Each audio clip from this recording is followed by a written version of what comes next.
Share market एक ऐसा नाम जिसको सुनकर कुछ लोग काफी ज्यादा खुश हो जाते हैं, तो वहीं कुछ लोग सुनकर इसको काफी ज्यादा दुखी हो जाते हैं, क्योंकि शेयर मार्केट को काफी ज्यादा रिस्की माना जाता है। कुछ लोगों को इसमें काफी ज्यादा मुनाफा हो जाता है, तो वहीं कुछ लोगों को काफी ज्यादा नुकसान पहुंच जाता है। इस कारण से जिन लोगों को इसमें काफी ज्यादा नुकसान पहुंचा रहता है, वो शेयर मार्केट का नाम सुनकर ही काफी ज्यादा दूर भागते हैं। लेकिन जिन लोगों को शेयर मार्केट में मुनाफा हो जाता है, वो लोग शेयर मार्केट का नाम सुनकर काफी ज्यादा खुश होते हैं। पिछले दिनों टाटा टेक्नोलॉजी काफी चर्चा में थे, वो अपने आईपीओ को लेकर, और 20 साल बाद किसी टाटा कंपनी का मार्केट में आईपीओ आया था। इस कारण से टाटा टेक्नोलॉजी पिछले दिनों काफी ज्यादा चर्चे में थे अपने आईपीओ के लेकर।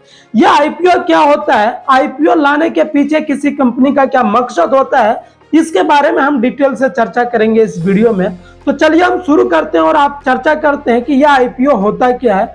आईपीओ का मतलब होता है इनिशियल पब्लिक ऑफरिंग। आप मान लीजिए कोई बिजनेस है और उस बिजनेस को आप टाइम आ गया है बड़ा करने की, और जब हम सोचते हैं कि किसी भी बिजनेस को हम बड़ा करने के बारे में सोचते हैं, तो सबसे पहले माइंड में आता है पैसा। जब हम कंपनी को बड़ा करने के बारे में सोचेंगे तो पैसे भी खर्च होंगे, और काफी भारी भरकम अमाउंट में पैसा खर्च होंगे। तो वो पैसा जमा करने का हमारे पास दो तरीके हैं। एक तरीका है कि हम कर्ज लेके उस कंपनी को पैसा जुटा के बड़ा कर सकते हैं, और अगर हम कर्ज लेंगे तो हमें ब्याज पे करना पड़ेगा। दूसरा तरीका होता है कि उस कंपनी का जो शेयर है हम उसको सार्वजनिक करके बेच दें, तो वहां से हम पैसा जमा करके उस कंपनी का विकास कर सकते हैं। तो जब कोई कंपनी पहली बार अपने शेयर को सार्वजनिक रूप से बेचती है, तो इसी को हम कहते हैं इनिशियल पब्लिक ऑफरिंग, यानी कि आईपीओ।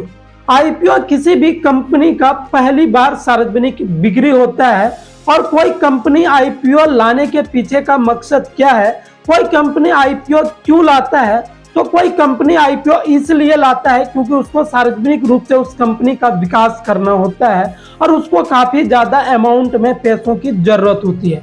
दूसरा रीजन ये हो सकता है आईपीओ लाने की कि वो कंपनी को बिजनेस रिक्वायरमेंट काफी ज्यादा होता है, वो कंपनी और भी बड़ा करना चाहता है, इस कारण से वो आईपीओ लाता है।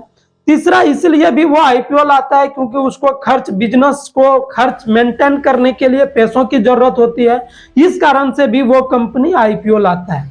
अब होता है कि आईपीओ लाने का प्रोसेस क्या है, कोई कंपनी आईपीओ कैसे ला सकता है।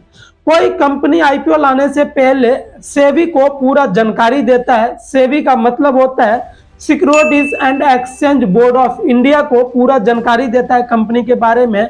फिर सेबी उसे ऑथराइज करता है कि आप आईपीओ ला सकते हैं, पूरा जांच करने के बाद तो ही वो कंपनी आईपीओ लाता है। अब आईपीओ आप खरीद कैसे सकते हैं किसी भी कंपनी का, उसके पीछे कैसे आप खरीदने का तरीका क्या है।